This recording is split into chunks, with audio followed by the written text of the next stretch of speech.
बिस्मिल्लाहिर्रहमानिर्रहीम। सुन सको तो सुनो में खुश आमदीद।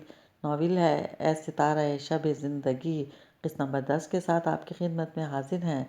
अगर आपने अभी तक हमारा चैनल सब्सक्राइब नहीं किया तो हमारे चैनल को सब्सक्राइब करें और बेल आइकन को प्रेस करना मत भूलिएगा। नावल कैसा लग रहा है इस बारे में अपनी राय का इजहार ज़रूर कीजिएगा। शुक्रिया। वो पहले ज़ारा की शादी में मसरूफ़ रही, फिर थकान उतारने के लिए मज़ीद 2 दिन ऑफिस नहीं गई। इस दौरान 2 बार आतिफ अली ने फ़ोन किया और गो के सिर्फ इसकी खैरियत मालूम की थी और वो इस पर बहुत खुश थी। इस वक्त आप ही के सामने इसका जिक्र करते हुए किसी तरह अपनी खुशी पर काबू नहीं पा रही थी। मुझे लगता है आप ही अब वो मुझे पसंद करने लगा है और बहुत जल्द इसका इजहार भी कर देगा। हाय आप ही, वो दिन मेरी ज़िंदगी का सबसे खूबसूरत दिन होगा। पगली, आप ने झट इसका गाल थपथपाया और फिर कहने लगी, वैसे मुझे हैरत है कि इसने इतनी देर क्यों की। तुम तो पहली नज़र में दिल में उतरने वाली चीज़ हो, कहीं इसकी नज़र तो कमज़ोर नहीं। जी नहीं, वो अठला कर बोली। फिर इतनी देर क्यों?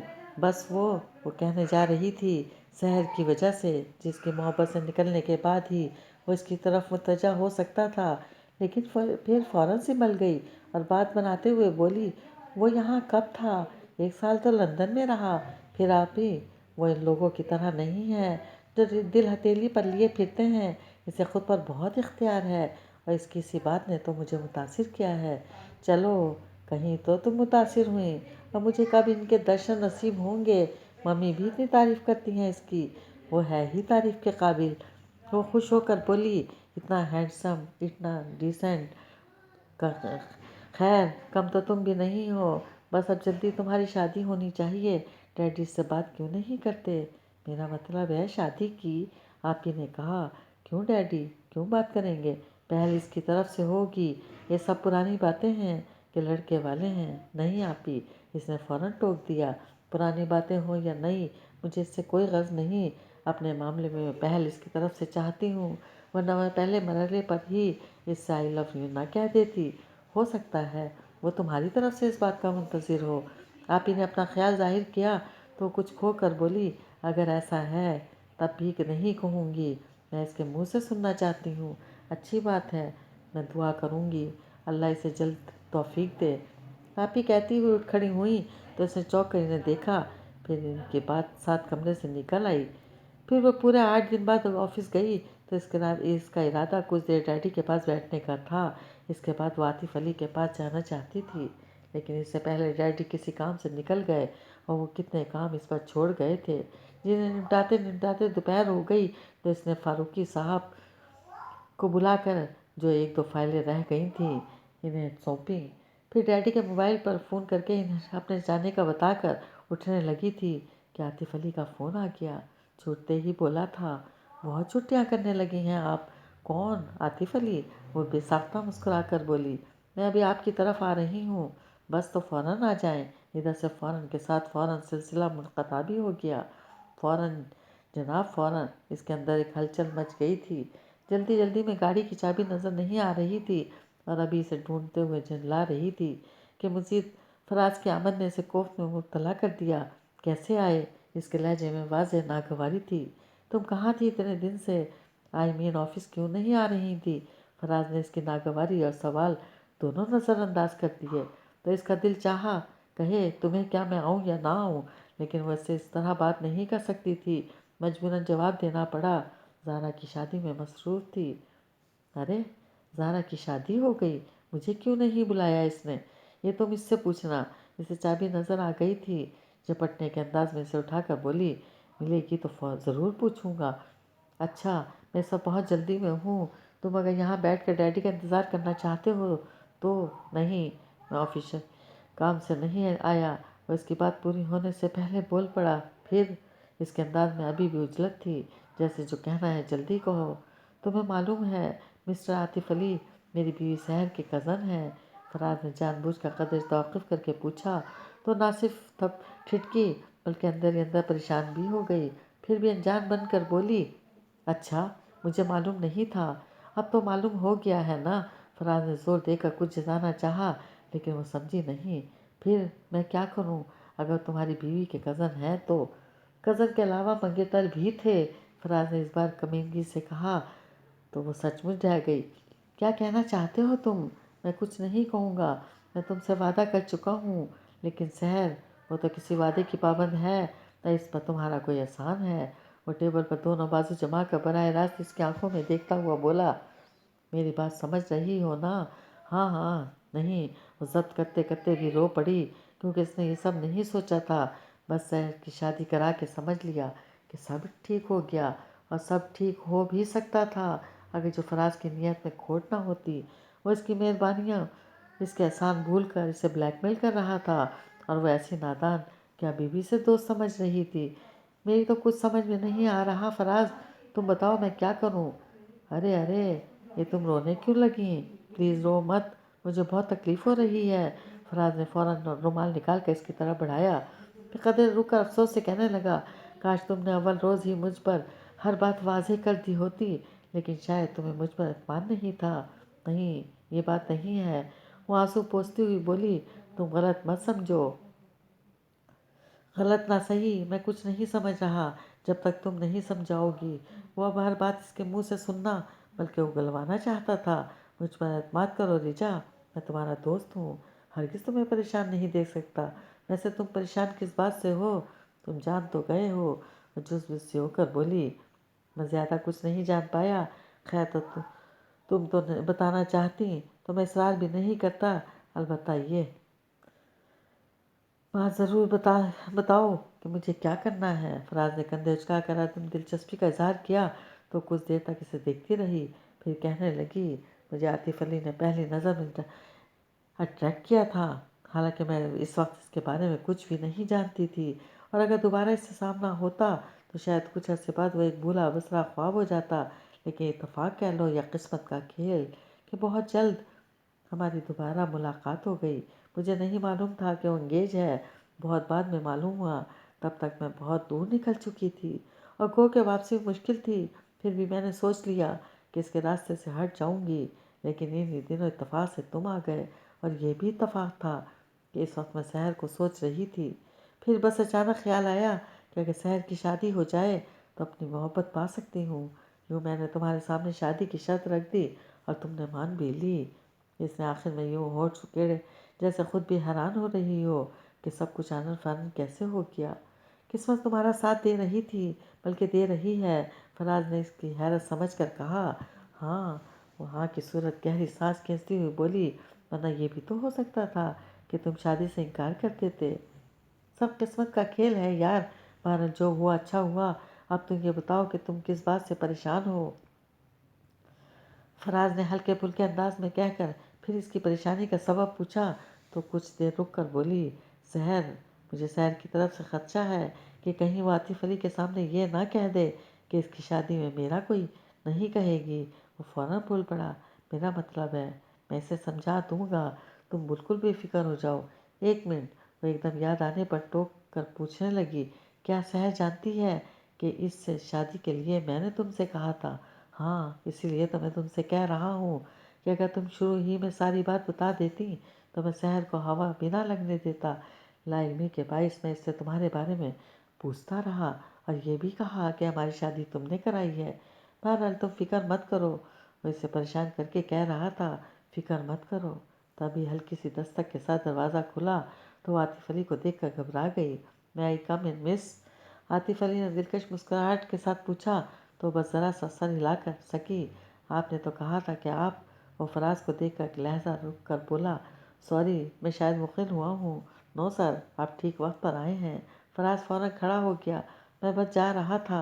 ओके मिस रिजा, आप प्लीज़ याद से मेरे चेक साइन करा दीजिएगा। मैं कल सुबह पहले यहीं आऊँगा। अच्छी बात है। वो फराज की बात बनाने पर कुछ संभल गई और इसके जाने के बाद आतिफ अली को देख कर बोली, सॉरी, मैं फ़ौरन नहीं आ सकी। आप प्लीज़ बैठें। यहाँ आई मीन 5 तो बज गए हैं, चले कहीं बाहर चलते हैं। इसने रेस्ट वॉच पर नज़र डालते हुए कहा तो कुछ शशोपंज में पड़ गई, क्योंकि अंदर से परेशान थी और नहीं चाहती थी कि उसकी परेशानी को ज़रा सा भी महसूस करे। इनकार मत करना रिजा प्लीज़। वो जाने क्या सोच कर आया था, पल में तकल्लुफ़ की दीवार गिराकर अपना हाथ इसकी तरफ बढ़ा दिया, जिसे चाहने के बावजूद वो थाम नहीं सकी और कुछ अनजान सी बनकर उठ खड़ी हुई। کتنا انتظار تھا اسے اس دن کا، اس لمحے کا جب وہ خود سے اس کی طرح پیش رفت کرے گا۔ اس نے سوچا تھا وہ اس کی زندگی کا خوبصورت ترین دن ہوگا، اور اس دن وہ سارے گھر میں اعلان کرے گی کہ اس کی محبت جیت گئی، اور وہ واقعی جیت گئی تھی۔ لیکن کیا ستم ظریفی تھی کہ اپنی جیت پر وہ خوش بھی نہیں ہو پا رہی تھی۔ ساحل کی گیلی ریت پر اس کے سنگ چلتے ہوئے وہ گم سم سی تھی، گو کہ فراز نے اسے کافی اطمینان دلایا تھا، پھر بھی وہ اپنے اندر اٹھتے خدشوں کو دبا نہیں پا رہی تھی۔ مسلسل نیندی میں گھری اس کی باتیں سمجھ میں نہیں آ رہی تھی، پتہ نہیں وہ کیا کہہ رہا تھا، شاید اپنی کسی بات کا جواب مانگ رہا تھا۔ اب کچھ انتظار کے بعد وہ ایک دم اس کے سامنے کھڑا ہو گیا۔ کیا ہو گیا ہے تمہیں رجا؟ کیا تمہیں میرے ساتھ آنا اچھا نہیں لگ رہا؟ نہیں، میرا مطلب ہے یہ خیال کیوں آیا آپ کو؟ وہ اندر ہی اندر خود کو سرزنش کرتی ہوئی بولی، تمہاری خاموشی، بلکہ مجھے تم پریشان لگ رہی ہو۔ وہ اس کے ستے ہوئے چہرے کو بغور دیکھ رہا تھا۔ پتہ نہیں آپ کو یہاں ایسا کیوں لگ رہا ہے، چلیں کہیں بیٹھتے ہیں۔ وہ سنبھل کر ادھر ادھر دیکھنے لگی، پھر ایک طرف اشارہ کر کے چل پڑی۔ آپ پہلے تو مجھے یقین دلاؤ کہ تم محض میرا دل رکھنے کی خاطر میرے ساتھ نہیں آئیں۔ عاطف علی نے اس کے منتخب کردہ جگہ پر اس کے ساتھ بیٹھتے ہوئے کہا تو فوراً حلف کے انداز میں ہاتھ اٹھا کر بولی، میں خدا کو حاضر و ناظر جان کر کہتی ہوں کہ محض آپ کا دل رکھنے کی خاطر نہیں آئی، بلکہ وہ جھینپ کر خاموش ہو گئی، کیونکہ وہ بہت محسوس مسکراہٹ کے ساتھ دیکھنے لگا تھا، اور ٹوکا بھی، بلکہ مجھے نہیں پتہ، مجھے پتہ ہے لیکن بتاؤں گا نہیں، البتہ اپنے بارے میں ضرور کہوں گا کہ مجھے اس وقت بہت اچھا لگ رہا ہے۔ یہ سمندر، اس کا شور، لہروں کی روانی، الوداعی کرنیں، بکھیرتا سورج، احساسات کو نرمی سے چھوتی ہوا، اور تم۔ وہ آخر میں اچانک اس کی آنکھوں میں جھانک کر اس کے اندر کی دنیا کو تہہ و بالا کر گیا۔ میرے خدا! وہ اپنے چہرے پر اترتے رنگ نہیں چھپا سکتی تھی، اور نہ ہی اس کی طرف سے رخ موڑ سکی، تو تھوڑی گھٹنوں پر ٹکا لی۔ وہ کچھ دیر اس کے چہرے پر پھیلے رنگ دیکھتا رہا، پھر مچلتی لہروں پر نظر جما کر کہنے لگا، پتہ نہیں مجھے کہنا چاہیے کہ نہیں، لیکن یہی سچ ہے کہ میں تمہیں پسند کرنے لگا ہوں، بلکہ اس سے بھی کچھ زیادہ۔ ایک دن تمہیں نہ دیکھو تو لگتا ہے جیسے کچھ کھو گیا ہے، اور ایسا اچانک نہیں ہوا، دھیرے دھیرے مجھے پتہ بھی نہیں چلا۔ میں تو کسی اور کو سوچتا تھا، کب تمہیں سوچنے لگا، یوں کہ ہر رنگ میں، ہر منظر میں تمہارا عکس جھلملانے لگا۔ وہ اس کی دل نشیں لہجے میں کھو کر ایک ٹک اسے دیکھی گئی۔ دل چاہ رہا تھا وہ یوں ہی بولتا رہے اور وہ سنتی رہے، سنو، کیا میں تمہیں پرپوز کر سکتا ہوں؟ وہ جانے کیا کچھ کہنے کے بعد آخر میں اس کی آنکھوں میں دیکھ کر پوچھ رہا تھا، اور وہ اتنی بولڈ ہو کر بھی صرف پلکیں جھکا سکی۔ وہ شروع سے قسمت پر یقین رکھتا تھا۔ اس رات حالات و واقعات کو ترتیب سے سوچنے کے بعد وہ اس نتیجے پر پہنچا کہ اس کی قسمت میں یہی سب لکھا تھا، یعنی سحر کے بجائے ریجا سے شادی۔ تبھی تو 1.5 سال کے مختصر عرصے میں وہ اس مقام تک پہنچ گیا تھا کہ ریجا کو پرپوز کر سکے، ورنہ جن حالات میں وہ اس کے پاس گیا تھا تب ایسا سوچ بھی نہیں سکتا تھا۔ بہرحال اگلی صبح اس نے ناشتے کی ٹیبل پر بیا کا من پسند موضوع چھیڑ دیا، میں سوچ رہا ہوں اپنی پروموشن ہونے پر کوئی چھوٹی موٹی تقریب کر لوں۔ لیجئے، میں تو جب سے ہم اس بنگلے میں آئے ہیں تب سے کہہ رہی ہوں، آپ سن ہی نہیں رہے۔ بھیا نے کہا تو وہ فوراً بولا، اب سن رہا ہوں، کہو کیا چاہتی ہو؟ میں چاہتی ہوں تقریب شاندار ہونی چاہیے، اور وہ پروموشن والی وغیرہ پرانی ہو گئی، کیوں نئی بات ہونی چاہیے۔ نئی بات؟ وہ نئی بات سوچتے ہوئے مسکرایا، نئی بات کیا ہو سکتی ہے؟ آپ کی شادی۔ کیوں اماں؟ اس بیا نے فوراً کہہ کر اماں سے تائید چاہی، تو کہنے لگیں، یہ مانے تب نا، پتہ نہیں کیا سوچے بیٹھا ہے۔ ارے اماں، آپ حکم کریں، میں کچھ نہیں سوچے بیٹھا، اس نے کہا تو بیا خوش ہو کر بولی، سچ بھائی، آپ تیار ہیں نا؟ میں نے بہت اچھی لڑکی دیکھ رکھی ہے آپ کے لیے، بس آج ہی اماں اور میں جائیں گے۔ کیا کوئی ضرورت نہیں کہیں ادھر ادھر جانے کی؟ وہ کچھ بکھلا گیا تھا، پھر ایک دم سنبھل کر کہنے لگا، میرا مطلب ہے تمہاری پسند بس ایسی ہی ہے، میں تمہاری پسند سے شادی نہیں کر سکتا۔ تو اپنی پسند بتا دیجیے۔ بیا نے اپنے تئیں سے مشکل میں ڈال دیا تھا، لیکن وہ بڑے آرام سے بولا، پسند ناپسند کو چھوڑو، بس شام میں تیار رہنا۔ پھر اماں کو دیکھ کر بولا، اماں میں آپ کو محسن صاحب کے ہاں لے چلوں گا، آپ ان کی بیٹی کے لیے بات کر لیجئے گا، ریجا نام ہے اس کا۔ ریجا کیسی ہے؟ बिया ने शौक से पूछा, शाम में देख लेना। वो कहकर उठ खड़ा हुआ। देख तो लेंगे, पर कुछ और भी तो बताओ। अम्मा गालिबन रिचा के बारे में पूरी तफसील जानना चाहती थी, लेकिन इसे ऑफिस से देर हो रही थी। और बताने को कुछ नहीं है अम्मा, बस शाम में आप तैयार रहिएगा। वो उजलत दिखाता हुआ निकल आया था। रिचा से इसने गुज़िश्ता शाम ही प्रपोज करने के बाद कह दिया था कि वह आज अम्मा और बिया को लेकर आएगा, और शाम इसलिए वो ऑफिस नहीं आई थी। फिर भी दिन में कितनी बार इसने सोचा कि फ़ोन करके इसे याद दहानी करा दे, लेकिन इत्तेफाक से मौका ही नहीं मिला। जितनी बार सोचा, कोई ना कोई आ गया या किसी काम में उलझ गया था, और शाम में घर आने में भी देर हो गई। पर बिया का मुंह फूला हुआ था। गाल में इसका ख्याल था कि वह अपना जाना मुलतवी कर देगा, लेकिन जब इसने आते ही चलने के लिए कहा तो खुश हो गई, और इससे भी ज़्यादा खुश वो रिचा को देखकर हुई थी। फ़ौरन सरगोशी में बोली, भाई आपने तो कमाल कर दिया। क्या हुआ? वो समझा नहीं। इतनी खूबसूरत लड़की मैंने पहले कभी नहीं देखी, बिया ने कहा तो वो बेसाख्ता मुस्कुरा दिया। फिर जब अम्मा ने बात शुरू की तो रिचा के इशारे पर वो बिया को लेकर इसके साथ लॉन में निकल आया, और छूटते ही पूछने लगा, आज तुम किस खुशी में ऑफिस नहीं आई? बस यूं ही मूड नहीं बना। वो कदरे बेनियाजी से जवाब देकर भैया की तरफ मुतवज्जा हो गई। तुम पढ़ती हो? जी बीए कर रही हूँ। भैया की नज़रें इस पर से नहीं हट रही थी। गुड, इसके बाद क्या इरादा है? हिस्ट्री में एमए करूँगी। हैं? इस रोज़ तो तुम किसी और सब्जेक्ट को कह रही थी। इसने भैया को टोका तो वो याद करके बोली, जी नहीं, मैंने यही कहा था। आपने कुछ और सुना होगा। अच्छा। इसने ज़रा से कंधे उचकाए, फिर रिजा से मुखातिब हो गया। अंदर अम्मा मोहसिन साहब उनकी बेगम के सामने अपना मुद्दा बयान करते हुए खाइफ सी थीं। एक तो सीधी सादी औरत थीं, दूसरे इनके जहन में अपनी हैसियत वही छोटे घर वाली थी, इसलिए मरूब होकर डर भी रही थी कि बड़े लोग नाराज़ होकर पता नहीं क्या सलूक करेंगे। अगर आतिफ अली पहले से इन्हें बता देता कि वो बात कर चुका है, तब यकीनन वो मुतमईन होती, और इनके लिए रिजा के मम्मी डैडी का जवाब गैर मुतवक्का भी ना होता। यानी इनके हामी भरने पर वो बेयकीनी की हालत में कुछ और हवन्नक बन गई थी। इनके लिए वाकई अजीब बात थी कि बगैर किसी पेश के हामी भरने के साथ मोहसिन साहब कह रहे थे, मुझे आतिफ अली ने हर लिहाज से मुतासिर किया है। अच्छे अखलाक और किरदार के साथ मेहनती और ईमानदार भी है। मुझे खुशी है कि मेरी बेटी का इंतखाब लाजवाब है। अम्मा बेटी की तारीफ पर अंदर अंदर खुश हो गई। फिर रिजा की अम्मी ने रात के खाने पर रुकने पर बहुत इसरार किया, लेकिन आतिफ अली ने सहूलत से आइंदा पर टाल दिया, और अम्मा को चलने का इशारा किया तो उठ खड़ी हुई। मुझे आज चची जान पर बहुत प्यार आ रहा है। घर आते ही भैया ने अचानक ऊंची आवाज़ में कहा तो अम्मा और वो भी नहीं समझा था। चची जान किसकी बात कर रही हो? अपने अनवार चचा की बेगम बहुत अच्छी खातून है, अल्लाह इन्हें खुश रखे। भैया ने मज़ीद खिलखिला कर कहा तो अम्मा अपनी सादगी में बोली, आमीन। फिर पूछने लगी, ये अचानक तुम्हें इसका ख्याल कैसे आ गया?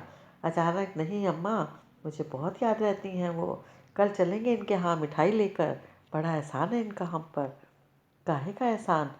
अम्मा ने इसे देखा तो भैया को घूरने लगा, लेकिन वो बाज नहीं आई। रिश्ता तोड़ने का। इनके इस एहसान के बदले ही तो मुझे इतनी प्यारी भाभी मिल रही है। क्यों भाई, बको मत, और तुम्हें कोई ज़रूरत नहीं है अनवार चचा के यहाँ जाने की। इसने कदरे खफगी से टोका। क्यों, शादी में नहीं बुलाएंगे क्या इन्हें? और सिर्फ इन्हें ही नहीं, हम सहर आपी को भी बुलाएंगे। इसकी खफगी पर भैया मुंह फुलाकर बोली तो मज़ीद कुछ कहने का इरादा तर्क करके अपने कमरे में आ गया।